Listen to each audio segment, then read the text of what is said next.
Right now. Right now. Right now. Right now. Right now. Right now. Right now. Right now. Right now. Because it's time to right now. Right now. Right now. Welcome to the Right Now Writers Group as we try to get some writing in on our stories today. Welcome to the community. Welcome. I'm Kaufman, and this is our weekly writers group. This is our 61st meeting. As we come together with other writers in the community, we do some writing sprints, we chat about writing, and we see just what is on our mind. So come join us. We're going to do a couple sprints today. We will be chatting about a little bit some random writing things. It sounds like we might be talking about some social stuff. Feel free to join the conversation. We would love to hear from you. Throw up a comment and we will see how Writers Group feels today. By the way, I'm Kaufman, daily writing streamer, working on The Last Scarecrow, as always. But today, I'm finally at the midpoint chapter. So I posed myself, how, when working on a fast-paced scene, how do I know what is the correct story beats that I have to have framed throughout the chapter? So that's on my mind. I'll get back into it, but first I'll kick it over to Soul to intro yourself. All right, hey everyone, Chat Soul. Working on my fan fictions again like usual, and like Kaufman said, there's going to be some social stuff today that's actually related to something that I've been doing, but lately I've just been trying to finish up my current fan fiction so that I can get work on Raging Inferno. Finally got some critique from my other writing group on that. Yeah, no, I really need to work on that. I really do. Oh no. So is this good or bad critique, Soul? Well, I guess all critique is good. So I guess all... It wasn't terrible. It definitely made me notice some mistakes. Oh man! So you did you take the whole book through Raging Inferno, or was it just like a snippet, whole book, an excerpt of it? Yeah, because I mean, usually there's always at least 4 of us, and since we only go like I think it's like 2 hours or something. Well, not if we want everyone to read, we can only read so much of our stuff. So I usually do about half a chapter at most. Okay. Was it? Did you end up needing more like developmental? Yeah, this was like a pre-first draft stuff. So yeah, I know it was really rough, but it did show me that for the most part, it actually really wasn't bad. It's just a couple places where like some wording choices that could have been a little better, and honestly, one of the biggest issues I think actually might have been my style is so different than theirs that I think they were having a little bit of trouble with it. Interesting. So it kind of feels like you weren't, or maybe okay. So how have you finished the draft yet? You have finished the draft, right? No, you haven't. Not finished the draft. Oh, for some reason I thought you had. How far are you into the draft? 2 chapters.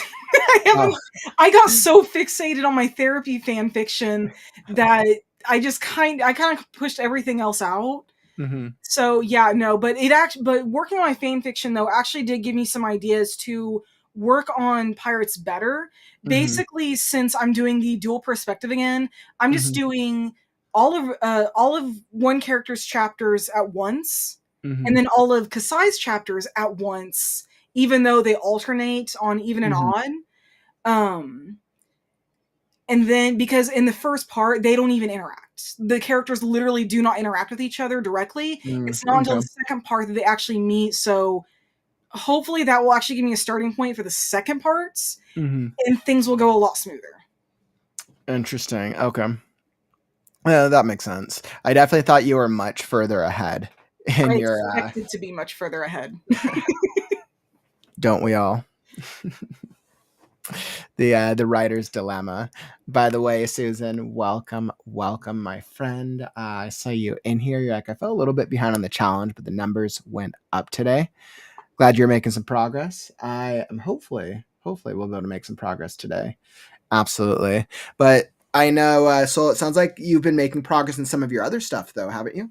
Oh, yeah. So I will say, for anyone who's familiar with social media sites, I actually have not really like super recently gotten back into it. I've been into it for a little while now, but I use Tumblr. And I know it's kind of one of those older Yeah. ones, kind of one of those niche ones. Mhm. But if you're an artist of some kind, photographer, digital artist, something like that, Tumblr is one of the best places I've seen for those. And it is Mm. especially good for writers. It is really easy to share things. The tagging system makes finding anything you want a breeze. And Mhm. it's actually pretty customizable. Like you can actually like you have your own blog that you can start automatically, and you can make Mhm. as many as you want as well. If you want to blog for photography, but you also want to blog for writing, you can have both without sacrificing your account. But I started doing that. I started doing a One Piece fan fiction blog, and I'm Mhm. actually allowing people to send in requests. For those who Wow. what Mhm. writing requests are, basically people send me a message and they're like, "Hey, I want this subject, I want this character, I want this kind of theme. Can you write this for me?" I have already finished 2 fan fictions in a day and a half, and I have another request that I'm going to be working on that I have to do some research for because it's an alternate universe. And I also I have to laugh. I got a request for me to continue the very first fan fiction I did yesterday. Okay. Apparently, it was so cute. They Uh-huh. want me to continue it. Wow. That's interesting. So talk about really getting feedback from I guess from others and then going along with that feedback loop. So I will admit with Tumblr, I don't really see much of a feedback thing. It's to me at least what it's been is people like your post, so they tap the little Mhm. heart and then they reblog it. To Well, me, that I is think just saying, by them I think just by them requesting it, right? So obviously there was mhm, an interest, and then liking the work, I think that in itself is feedback that they want you to keep extending it. yeah, yeah, Mhm. no, that is really the only thing I've seen so far in terms of feedback is, hey, Mhm. your first story was really cute. Can you please continue this? And I'm just like, Mhm. okay, really vague, but somebody liked it enough they wanted me to continue it. That alone, I think, says a lot. Mhm. It wasn't like, oh, your writing style is really good. Oh, you use this kind of wording, but the fact is somebody wanted me to continue it. That alone, Mhm. I think, is enough for a lot of people. Is just because it shows that somebody likes it. Mhm. I think yeah, and I mean I think that's really interesting. And by the way, like congrats on that. So I think that's actually really, really cool. I did not expect It that. sounds like you're probably going to get a lot of requests. A I lot of am requests. periodically opening them as I Mhm. have my time available. Right now, since I have 2 fan fictions in the work that are from requests, I Mhm. have my request closed just because I don't know how long it's going to take me. They Mhm. might open up again in 3 days. They might open up again in like 2 weeks. So I have no idea yet. Yeah, I think yeah, I mean that's cool. That's really cool. And I think if there's anyone that knows One Piece, I think you're definitely the one. Oh yeah, no, I just know way too much. I have to feel bad. And real uh quick, I do want to answer Lynn before I we get too mhm. far. My the way I do point of views is alternating chapters. Mhm. Chapters 1, 3, 5, 7, etc. Those are from one point of view, and then Kasai is all the even number chapters. That way, it actually show that actually that way I know the book is going to end on Kasai's point of view, but it starts by somebody else's, and that's how I wrote the second book, and it actually worked out really well. I have done Yeah. an alternate point of view where it alternated midway through a chapter. That was Mhm. not a bad idea. It actually my first taste of that. That was for my first fan fiction last year. But trying to do that midway through a chapter, not a bad idea. Just it's not always going to work. Sometimes it's going to feel really awkward, and you're going to feel like you're giving more attention to one than you are the other. And it is somehow I found it a lot easier to notice that difference in a single chapter rather than doing the alternating chapters. Yeah, I think it's really interesting when we're structuring our books and we're asking ourselves how often are we doing POV swaps, and how are we being intentional when formatting either the chapters or the scenes or the story beats. I know for a lot of dual POV books, I know that's very common where it just alternates one or the other. Mhm. The question that always comes to mind is, what do you do when you get halfway through the story and it makes more sense for it to follow one character for a couple chapters because that would best suit the story, but you set up a framework with your story where you go one or the other, and doing that could throw off the reader. Yeah, and I will admit I haven't seen this personally, but I actually have heard of people that they do what I do, the alternating every other chapter, but then they have 3 chapters that's from one character. They balance it by the next 3 chapters being the other character. So that way, Interesting. even if it Okay. doesn't follow the same formula, they're Hmm. at least balancing it so that the book isn't dominated by one character. Interesting. Okay. Do most of your books usually follow a dual POV format? Nope, just pirates so far. Oh, Pirates is the only one. Yeah, I did that with my first fan fiction because it Mhm. made sense for the characters. Okay. But the rest of them, I actually no, actually, no, scratch. I did that with another one, and I didn't really enjoy doing that again. It it worked with them, but I felt like I could have done it better if I had just stuck with one character. After that, Okay. I stopped doing the dual point of view because it will work for certain stories. In Hmm. some stories, they need to be that way. But then there's other ones where it's like it's not a bad idea, but the story could just sound so much better, so much clearer by Hmm. following one person. You might be missing, part of the other perspective, but that's not always a bad thing. Sometimes I feel like that can actually overwhelm a reader because they're getting information from 2 different points of view. That makes sense.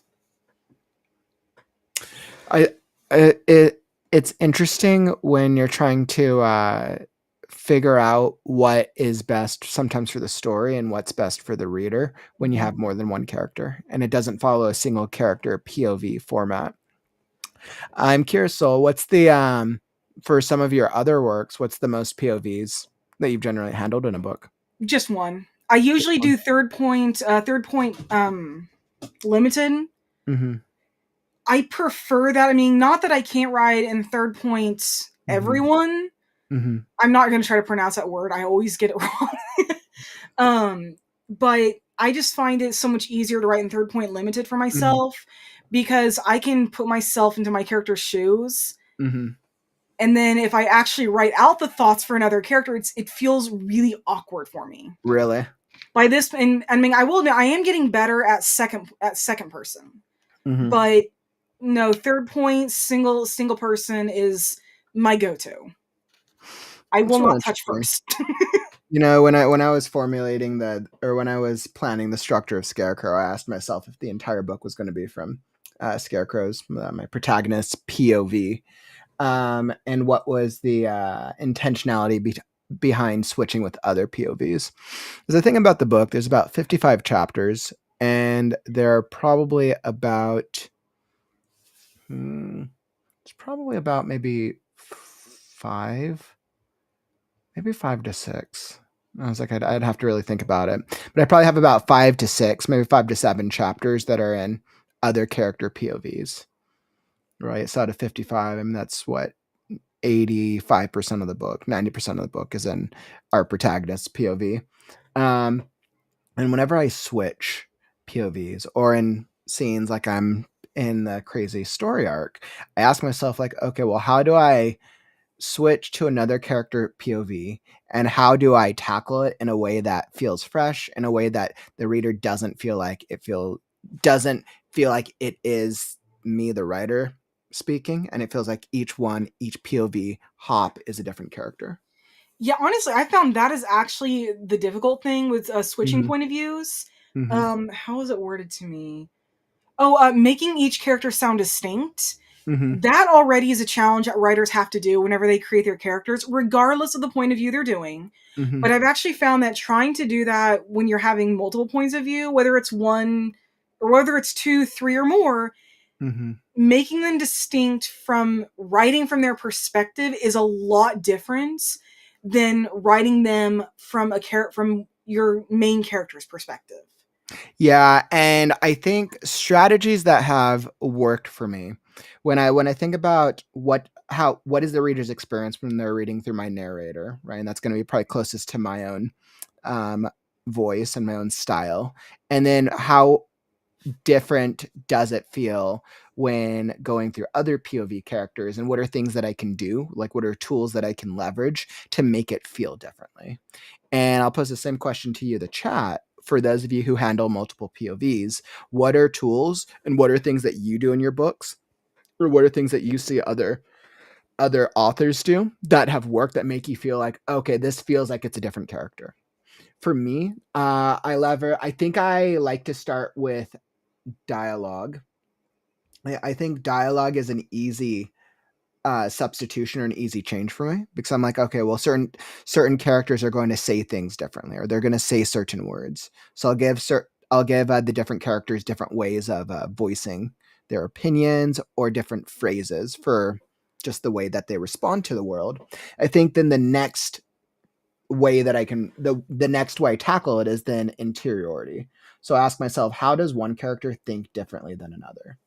And the way that the reader perceives is the reader's going to perceive, as a writer, we're thinking about it in terms of like a sentence structure or sentence level of like, okay, well, how does the sentence look or feel different? But the reader's just going to think of, okay, well, they're just going to think about how does it make them feel?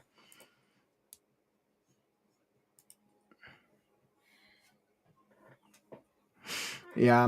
And then I think then if I'm writing a character who is very, let's say, philosophical and thought provoking and overthinks everything, then I feel like some of his POV interiority is probably going to be a little bit more long winded.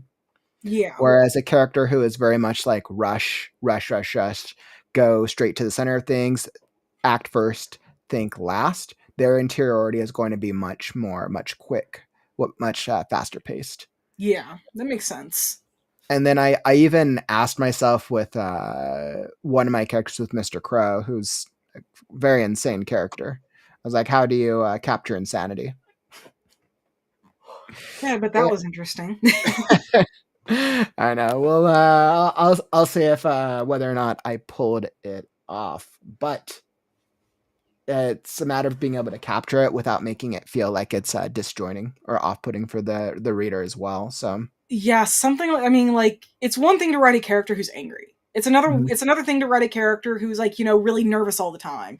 Mhm. Another thing to write a character that's like really confident even to the point of arrogance. Mhm. Writing a character who is crazy, insane, anything that is what we could almost as humans just think of like as a negative. Mhm. It is so difficult, especially Mhm. because like a lot of people, they don't want to be considered that, so they're not going to think like that. So having to make yourself think like that for your character's sake is it's going to be a challenge. Yeah, I mean it's interesting. I'm always playing around with different styles with the characters to try to find ways to make each of them feel fresh. Um that's interesting. I think a lot of it is a trial and error with the different character types as well. I know one thing that's actually helped me with characters that Mhm. I've had trouble with, and Mhm. this is not for everyone because, well, not everyone likes these kind of things, but I Mhm. actually use AI chatbots. Mhm. And I will actually role play as the character that I'm trying to write. And That's a good idea. it Mhm. is As actually practice. Yep. really helped me capture some certain personalities, and it may not be perfect and Mhm. it may have a lot of problems, like, especially if it's something I'm not used to, because I Mhm. actively have to speak as the character. Mhm. It actually does actually make me like stop and think like, wait, I'm not playing a nervous character. I'm playing somebody who's really angry. Does this sound angry to me? No, this doesn't. And sometimes I'll notice it when I'm typing. Interesting. And then other times I will notice it when the bot responds to me, and it's like, they wouldn't respond to me like that if I was being angry with them. Oh, Mhm. that's why, because I wasn't angry with them. Sometimes I notice it, like I said, when I'm typing, sometimes not until after they respond. So, Mhm. And by the way, if you're just hopping into the stream, welcome. We're just talking about character POV. How do you decide what POV is right for your character? What about when you're balancing multiple POVs? How do you differentiate them?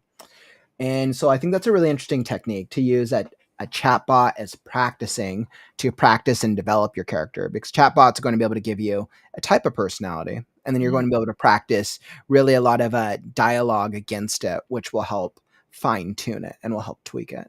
yeah. Mm-hmm. I will admit, those are much better for helping with dialogue and Mm-hmm. thoughts. Action, not so much, but Mm-hmm. definitely for the dialogue and thought, that's what's helped me the most. It's interesting, Lynn, what you said. Lynn said, I try to do the POV from the person with the most to lose in the scene, and that'll affect their interiority. That is true. Somebody who's going to lose who's going to lose the most is not going to act like somebody who's going to get through it without any problems. And I do not do that. It's like, what do I do? It's interesting because originally I wanted to keep my the POV and my main character the entire time, but there's chapters and there's scene breaks where I realized that if I kept it in the main character's POV, there was going to be other information, other plotting, other things happening that the reader wouldn't be able to experience or that would be missed. And that by putting in another character's POVs at certain points, I can add another layer to plot. I can add more foreshadowing, and I can increase the tension in a way that feels like it's still about the main character without it actually being in the main character's POV. Right? Like it doesn't, I don't think it ever feels like it's not, like the main character isn't the focus. Yeah. It's just instead of focusing from the main character's view, you're focusing on how somebody else views the main character. Exactly, right? So, for example, I have there's a part of the book where the main character gets captured, and then I alternate the POVs between the main character in captivity, what's going on there, and then with the companions, the friends, as they're going to try to break free the main character.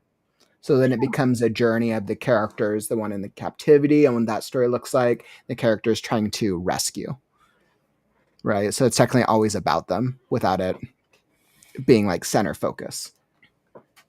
So, but we'll see if I pull it off. I feel like I pulled it off, but you know, I'm might be a little biased. A writer is always biased about their own work. Oh man. So I feel pretty good about that. I'm also super excited to hop into and get some writing done today. I know, so I'm sure you are as well. It sounds like you got some stacks and loads of fan fiction to attend to. Oh, yes, I guarantee you I am going to overload myself eventually. Awesome. So what we're going to do, my friends, we're going to hop into a first writing sprint. We want to push through and try to get some progress today. So we're going to kick off the first one with a 30-minute sprint, and then we'll come back, we'll chat with each other, and we'll check in and we'll see how we have done for the day. So let's try to get some words in. As you can see, I'm already queued up here on the stream. So let me get this. Perfect. So as you can see, I already got it queued up here for y'all. So we're going to try to push through, get some words in, and we're going to do 30 minutes on the clock. Let's see what we can accomplish. So whether you are brainstorming, writing, editing, revising, or something else altogether, come join us because it's time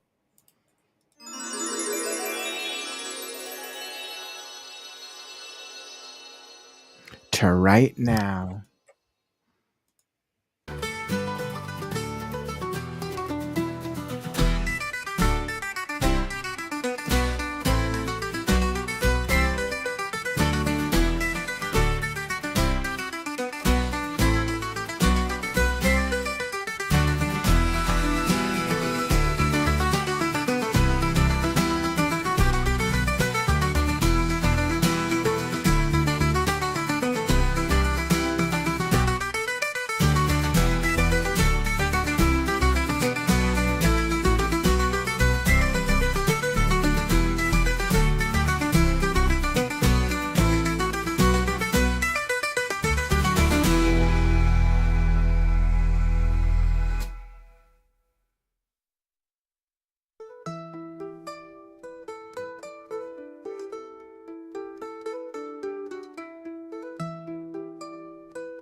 All right, and that is a writing sprint. Writing sprint number 1. How did that treat you? Hopefully, if you're here in the chat joining us, you're able to get a little bit of words in. Hopefully, a little bit of progress. Maybe you got some ideas, or maybe you were just hanging out, joining the conversation. How about you, Sol? Were you able to make any headway? Yep. I got the rest of my chapters just kind of like a general overview, and then got an extra 900 words in, so yay for Nice. starting a chapter. Oh man, so that's good. That's good. You're definitely pushing through. I was successful, not as successful. I was kind of so I'm reviewing the midpoint chapter and trying to figure out like what else it needs, and it feels like I need to write like the first third of it. Like needs some additions with everything I've added to the story. So I'm just tying up the beats and make sure that it's like as impactful as possible. I mean, this is like a pivotal moment at the story's turn. And I've already rewarded the reader with a lot of different things throughout the story arc. So it's interesting. So I know we were talking about POV. I couldn't decide if I'm trying to decide if for this chapter, if I want to switch POVs mid chapter without scene breaks.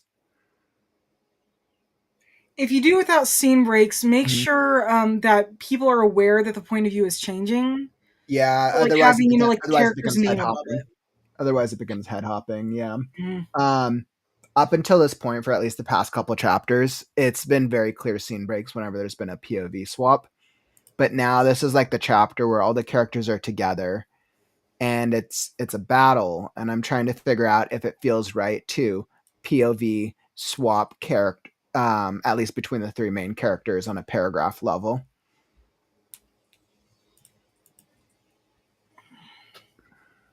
I'm not sure. I'm going back and forth on how I feel about it without disorienting the reader. Yeah, that is always tricky. I know Mhm. one book series that I really like, by Maggie, I believe it's Mhm. Schiffer, something like that. Um, she does a dual point of view for the first two books, and then in the third Mhm. book, she goes between like four characters, and for the most part, it's Mhm. really not that bad. It's really easy to follow. She has the Mhm. names before the parts where you switch before you switch to another character, Mhm. but it starts happening. It started happening often enough near the end. It got really confusing, even though it was clear. Oh, really? It was more because of the length of it. I mean, it wasn't like so before she was going like entire chapters from Grace or Sam. Mhm. Mhm. And then suddenly she was doing 6 paragraphs from Cole and then 3 from Interesting. Isabel. Okay. And then she'd have like the rest half of the chapter from Sam, and it's just like it wasn't consistent enough. Mhm. If she had done that maybe from the whole series where mainly Sam, mainly Grace, and then occasionally 3 to 6 paragraphs from Cole or Isabel, that might have been different. But she did not, so it Yeah, was I'm thinking about how I feel for doing this as like a unique standalone chapter type of deal.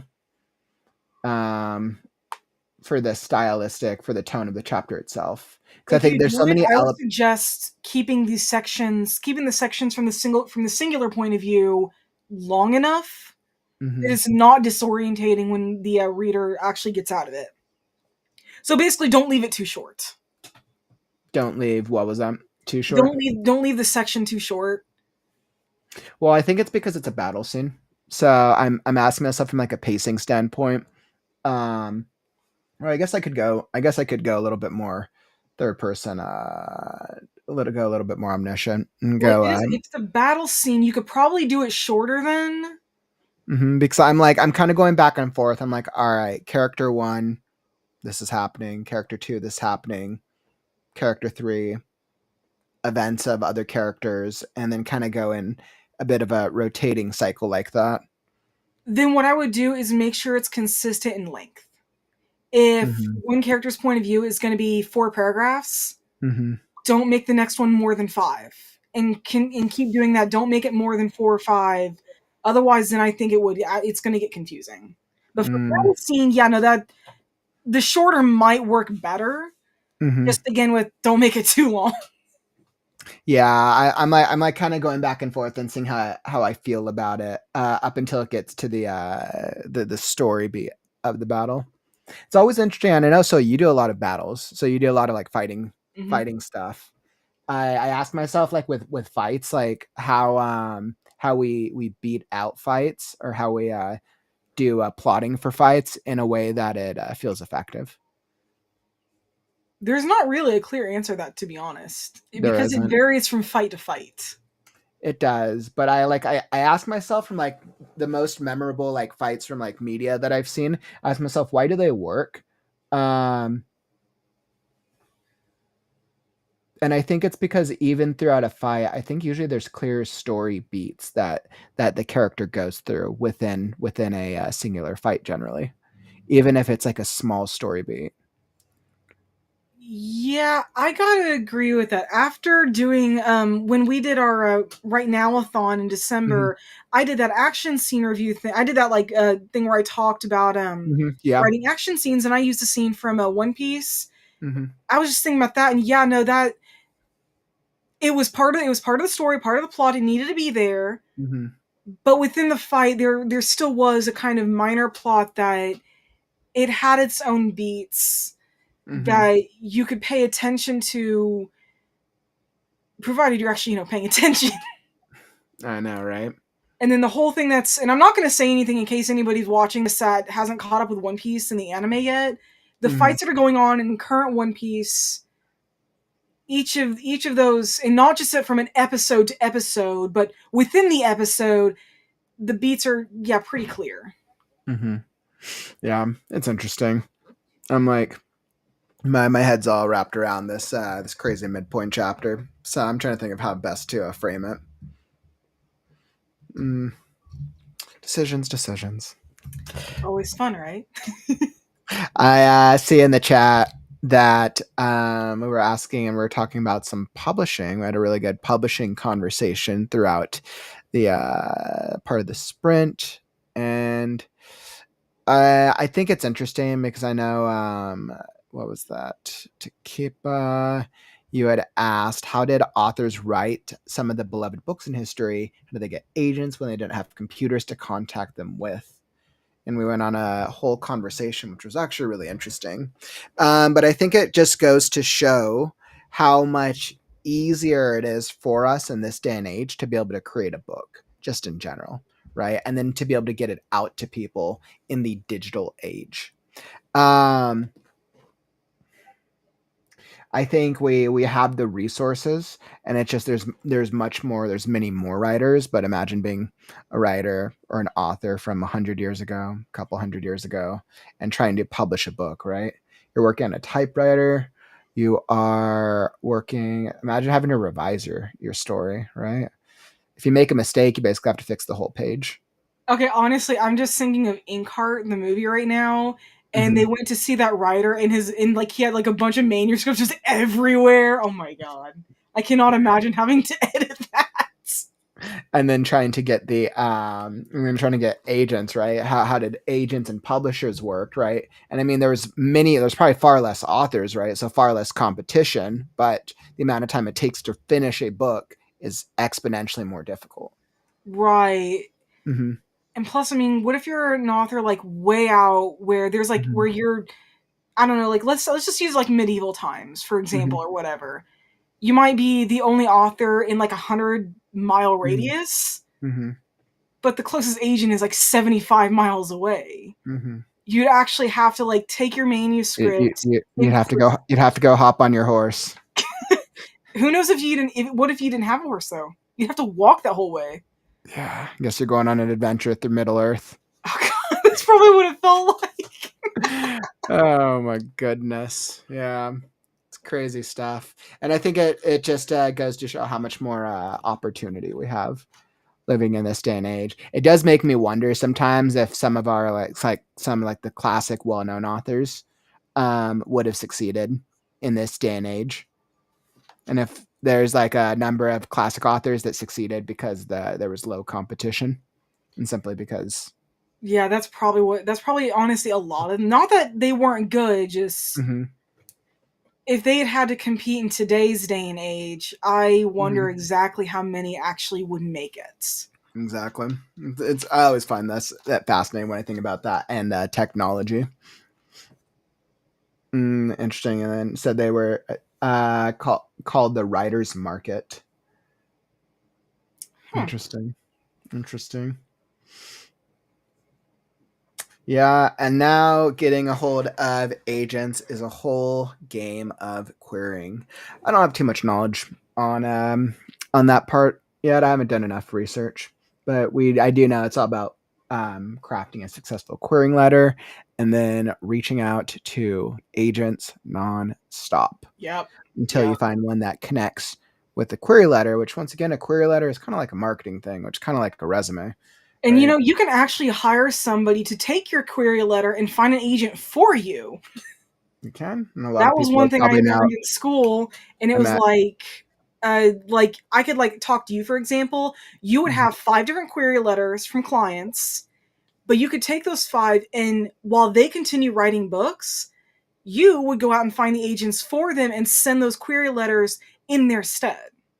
But then they get contacted by the agents, and then like you'd get, I think, like 5% of the cost or something like that, or 5% pay or whatever. I can't remember exactly how much it was, but it was actually a surprising amount, more than you'd mhm, think. mhm. Yeah, that's interesting. And then I know, Lynn, you said sounds like you're querying right now as well. I know we have a number of writers in the community who are querying. To keep I know you asked, what does a query letter look like? I'm personally not super familiar. I would only be able to give you a vague answer. I would ask some of the writers in our community. Them. I know it sounds like Lynn's doing some querying.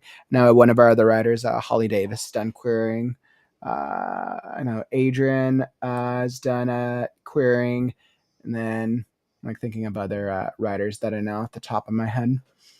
So I would just throw it up in the Discord, Takipa, if you're on a Discord. You probably get some good feedback on there. I will query at some point for probably later books, as I continue thinking like maybe it's possible I could query a later book of Scarecrow, or if I do a different series, that's always a possibility. But I just haven't done that research yet. What's querying?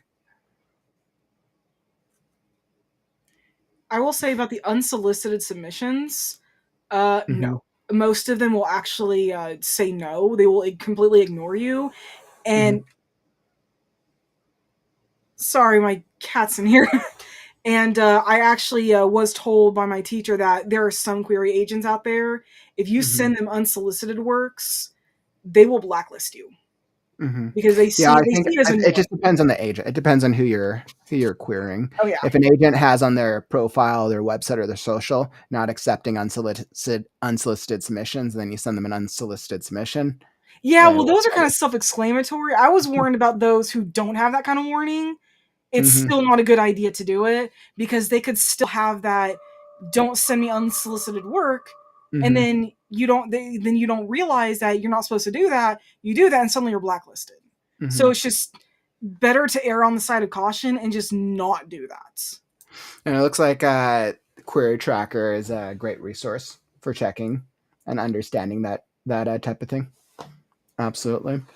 And I mean, you could also, I mean, you also don't have to go the agent route. Agent gives you a little more access to network. You can always go through indie publishers. You go through smaller indie publishers, which are up and coming and still building out their library. That would be another strategy as well. I think it just depends on your experience. Depends on what you have under your catalog. Is this your first book? Do you have multiple books published?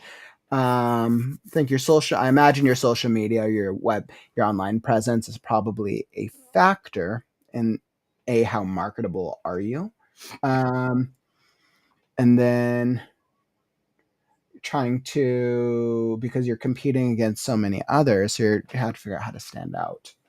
Yeah. Would be my guess.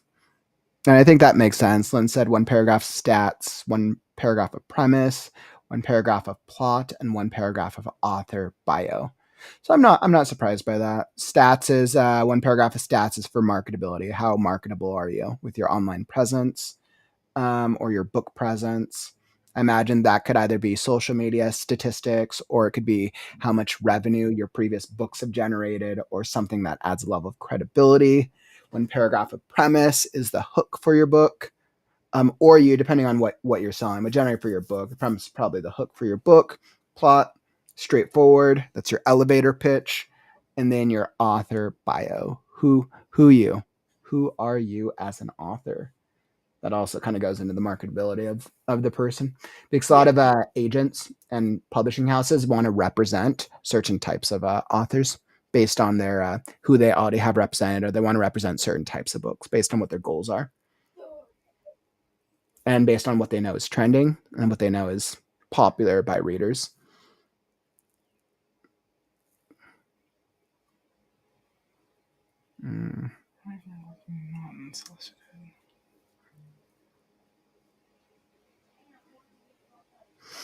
Good question. I'd say for to keep how do I make my work not unsolicited?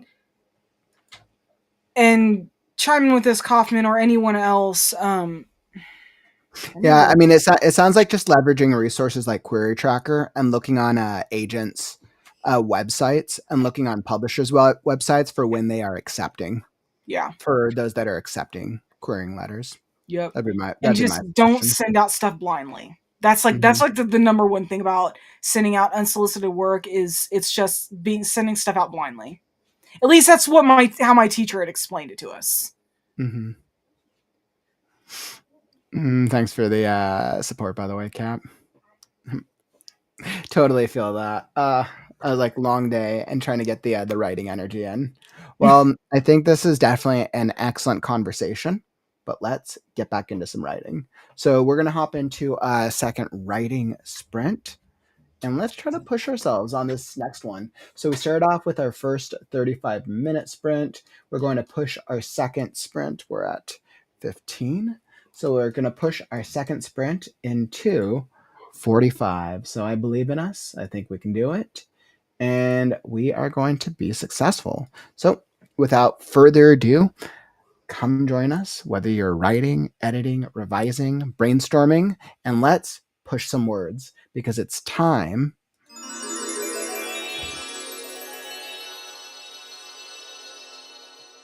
to write now.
All right, my friends, and that is a wrap.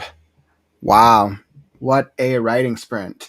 I feel like I wasn't super accomplished that time as much as I wanted to. I got a lot of good planning and brainstorming done on my end. I had to start looking ahead as I'm getting through this next bit. It's crazy because I've been on this part of the book for it feels like for a while. I'm very happy with how it's turned out, but now I'm like about to move on to the next back to the main story arc again. Crazy stuff. How'd that sprint treat you, so? Not bad. Working through like a memory section, which are always kind of fun. So, Like a flashback. Mhm. Fun. Well, in this case, more like a nightmare, but same thing, really. Even more fun. Oh yeah, no, just super fun. Just love torturing my characters. That sounds like most authors. Honestly, I think if you're not enjoying torturing your characters, you're not doing it right. Oh man. Well, everyone, I hope you were able to make some solid progress on your storytelling as well. We got a solid 2 sprints in today, and hopefully we made some great progress. So thank you all for joining us today. Another successful Right Now Writers Group, as we had some conversations and a little bit more writing today, as we're trying to push, and hopefully you're able to get some more words in towards your word count goal for the month of August. Thank you for joining us, my friends. We'll be back next Wednesday, same time, same place, 4 Pacific, 7 p.m. Eastern. We'll be here. I'll be back tomorrow for another daily writing sprint stream, 3 Pacific, 6 p.m. Eastern. I'll be here, and we'll get in some words. And most importantly, if you enjoyed the stream, tap that like button. Help us show the algorithm that writing streams are cool. All right, my friends, I'm Kaufman. And I'm Chat Soul. And we'll catch you on the next stream. Take care, friends. Stories are forever. I'm Kaufman, and I'll catch you on the morrow. Stay creative, writers. It's time to write Right now. Sorry. Right now, not right now, but right now. Read now, right now.